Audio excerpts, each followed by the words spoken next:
സൂത്രൻ. സൂത്ര, തീരെ വയ്യ, വല്ലാത്ത ക്ഷീണം, വരകളിലൊക്കെ ചൊറിച്ചിലുമുണ്ട്. അതെന്താ സൂത്ര? അതെന്താണെന്ന് എനിക്കും അറിയില്ല, എനിക്ക് വരയില്ലല്ലോ. ഹഹ. താൻ പോയി വൈദ്യരെ കാണടോ. വൈദ്യരെ കണ്ടു. ഒരു മരുന്ന് പാത്രം വേണം. പാത്രം ഇവിടുണ്ട്, തരാം.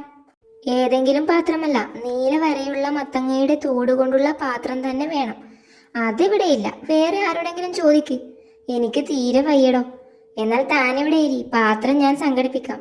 നീല വരയുള്ള മത്തങ്ങയുടെ തോടിന്റെ പാത്രമല്ലേ? അതെ. എത്ര തവണ മരുന്ന് കഴിക്കാനാ വൈദ്യര് പറഞ്ഞത്?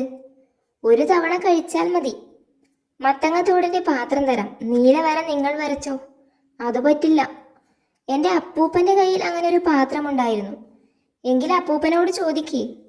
പക്ഷെ അപ്പൂപ്പൻ ഞാൻ ജനിക്കും മുൻപേ ചത്തു. അപ്പൂപ്പൻ വേണ്ട, പാത്രം മതി.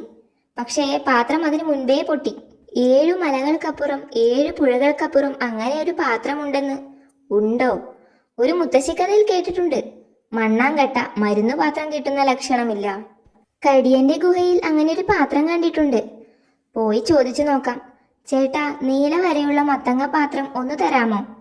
പറ്റില്ല, മോൻ കളിക്കുന്ന പാത്രമാ. ഷേവിനൊരു മരുന്ന് കഴിക്കാനാ, കുറച്ചു കഴിഞ്ഞു തിരിച്ചു തരാം. വേഗം തരണം. ഒരു വിധത്തിലാ പാത്രം കിട്ടിയത്. വേഗം മരുന്ന് കഴിക്ക്. ഞാൻ താനത് തിന്നോ? മരുന്ന് പാത്രമാണെന്ന് പറഞ്ഞില്ലേ? എന്ന് വെച്ചാൽ പാത്രം തന്നെയാ മരുന്ന്.